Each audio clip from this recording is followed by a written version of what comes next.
नमस्कार, स्वागत है आपका डॉक्टर साहिब में और मैं हूं आपके साथ सौम्य राठी। डॉक्टर साहिब के आज के एपिसोड में हम बात करने वाले हैं कि इन दिनों यानी कि आज की तारीख में सबसे ज़्यादा कॉमन किडनी की बीमारी कौन सी है और लोग इसकी चपेट में इतना क्यों आ रहे हैं।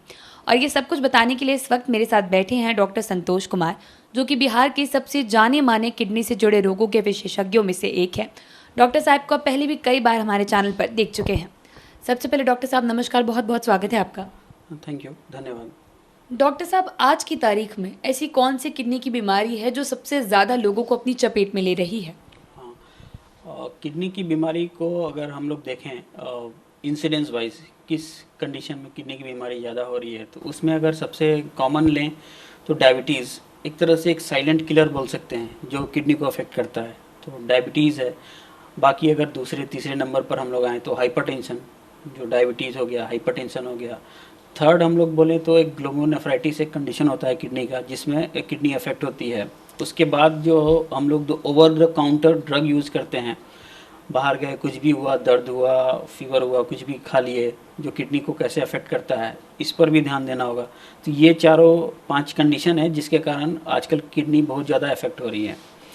तो अगर शुरू से हम लोग आए, डायबिटीज़ है, तो डायबिटीज़ में जनरली सबको नहीं होता है किडनी की बीमारी, लेकिन दो तीन कंडीशन है जिसमें आप एक्सपेक्ट कर सकते हैं कि मुझे डायबिटीज़ है और फ्यूचर में किडनी अफेक्ट होगी कि नहीं होगी। जैसे आपको पेरेंट्स को डायबिटीज़ है और उनके किडनी अफेक्ट हुई हैं, तो डेफिनेटली आपको हाई रिस्क है, बहुत ज़्यादा, ऑलमोस्ट 17 फोल्ड ज़्यादा रिस्क है नॉर्मल डायबिटीज़ पर्सन से कि आपकी किडनी अफेक्ट होगी। दूसरी है कि ऑलमोस्ट 30 to 50% पेशेंट को ही होती है, बाकी को नहीं होता है। दूसरा है कि डायबिटीज़ के कारण अगर आपकी आंखें इफेक्ट हो रही हैं, आंख में कुछ प्रॉब्लम हो रहा है डायबिटीज़ के कारण, तब आप सोच सकते हैं कि इन फ्यूचर अब मेरी किडनी भी इफेक्ट होने जा रही है।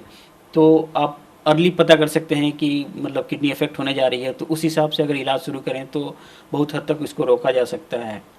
ठीक है, तो इलाज के लिए वही है कि आप इनिशियल से ही शुगर को कंट्रोल करें। दूसरी हम लोग डिस्कस किए थे हाइपरटेंशन। हाइपरटेंशन बेसिकली बहुत लंबा टाइम लेता है, जनरली 15 साल, 10 साल, 15 साल, 20 साल, इसके बाद ही किडनी इफेक्ट होती है। तो बहुत दिनों से आपका बीपी बहुत ज़्यादा बढ़ा हुआ है, तो आप शुरू से ही कंट्रोल करके रखें। अगर ये तो बहुत आसान है, बीपी कंट्रोल करके रखें, आपको कुछ होगा ही नहीं, किडनी इफेक्ट नहीं होगी हाइपरटेंशन के कारण। ठीक है। तीसरा जो हम लोग डिस्कस किए थे ग्लोमेरुलोनेफ्राइटिस। आजकल बहुत सारे नए नए इम्यूनो मॉड्यूलेटर्स, इम्यूनो सप्रेसेंट आ गए हैं जिसके कारण ग्लोमेरुलोनेफ्राइटिस को कंट्रोल किया जा सकता है। और इसको अगर कंट्रोल नहीं किया गया तो कुछ कुछ है कि तुरंत ही किडनी को ख़राब कर देती हैं, AKI में पेशेंट चला जाता है या फिर धीरे धीरे डैमेज करके CKD में पहुंचा जाता है, तो उसको हम लोग कंट्रोल कर सकते हैं। चौथा जिसका मैंने जिक्र किया, over the counter drug use. जैसे बहुत सारे पेन किलर्स हैं, तो डेफिनेटली पेन किलर्स एक अच्छी दवा है, किसी किसी को पेन है, कभी कभी ज़रूरत पड़ता है, लेकिन आप किसी डॉक्टर के प्रिस्क्रिप्शन के बाद ही उसे यूज करें, क्योंकि उन्हें पता है कि इसका क्या इफेक्ट है, किडनी में क्या असर पड़ेगा, कितना देना चाहिए, एक्सेस देना है कि नहीं देना है, कब रुकना है, कब हम लोग को इसको विड्रॉ कर लेना है। तो आप पेन किलर्स का यूज़ कम करें, और करें भी तो under the guidance of any doctor use करें। जी। और डॉक्टर साहब, इसके अलावा और कोई ऐसे कारण है, लाइफस्टाइल की बुरी आदतें जिनकी वजह से किडनी की बीमारियां बहुत होती है? कुछ कुछ चीज़, 5-6 चीज़ों को मैं इनोमरेट करना चाहूँगा। तो कैसे किडनी को आप करें कि ताकि किडनी अफेक्टेड नहीं हो। उसमें सबसे पहला आता है कि लाइफस्टाइल मॉडिफिकेशन। लाइफस्टाइल मॉडिफिकेशन है कि आप हेल्दी रहें, ईट हेल्दी। ईट हेल्दी मतलब कि खाएं हेल्दी, जो फ्राइड चीज़ें हैं ये सब को अवॉइड करें, घर का बना हुआ खाएं। घर में जो भी आपके पास है, जो हम लोग का नॉर्मल डाइट है, बिहार का या भारत का जो कॉमन डाइट है उसको खाएं। उस वो काफ़ी हेल्दी डाइट है हम लोग का, जो हम लोग छोड़कर आजकल वेस्टर्न की तरफ, जो फास्ट फूड की तरफ जा रहे हैं, उसको थोड़ा अवॉइड करना है। दूसरा है कि हेल्दी रहें। हेल्दी रहें कि मतलब अपने आप को फिट रखें, BMI को कंट्रोल में रखें, और उसके लिए क्या है कि आप एक्सरसाइज करें।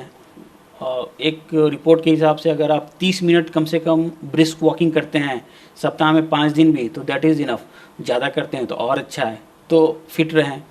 नेक्स्ट होता है कि जो हम स्मोकिंग होता है या अल्कोहल अब्यूज़ है, इसको आप मिनिमाइज़ करें जितना हो सकता है। तो स्मोकिंग को अब बंद ही कर दें, और अल्कोहल को मिनिमम पर रखें या बंद कर दें, ये भी इम्पॉर्टेंट है। ठीक है। नेक्स्ट आता है कि जैसे मैंने बोला कि ओवर द काउंटर ड्रग को बंद करें यूज करना। दूसरा है कि डायबिटीज़, हाइपरटेंशन ये सबको कंट्रोल में रखें और नियमित रूप से अपनी किडनी की जांच करें। नियमित रूप से कुछ पेशेंट होते हैं एट रिस्क पेशेंट अगर आपके फैमिली में अगर किसी को प्रॉब्लम है, किडनी की बीमारी है, डेफिनेटली आप थोड़ा सा रिस्क पर हैं। अगर फैमिली में किसी को डायबिटीज़ भी है तब भी आप रिस्क पर हैं, उस पर ध्यान रखें। ठीक है जी, उम्मीद करती हूँ कि डॉक्टर साहब ने जो बातें बताई हैं आपने उन्हें ठीक तरीके से सुना और समझा होगा। इसी के साथ जल्द मुलाकात होगी अगले एपिसोड में। तब तक के लिए अगर वीडियो को फेसबुक पर देख रहे हैं तो पेज को लाइक करें, यूट्यूब पर देख रहे हैं तो चैनल को सब्सक्राइब करें। कमेंट सेक्शन या मेल बॉक्स के माध्यम से आप बता सकते हैं कि डॉक्टर साहिब से आपके क्या सवाल हैं। धन्यवाद।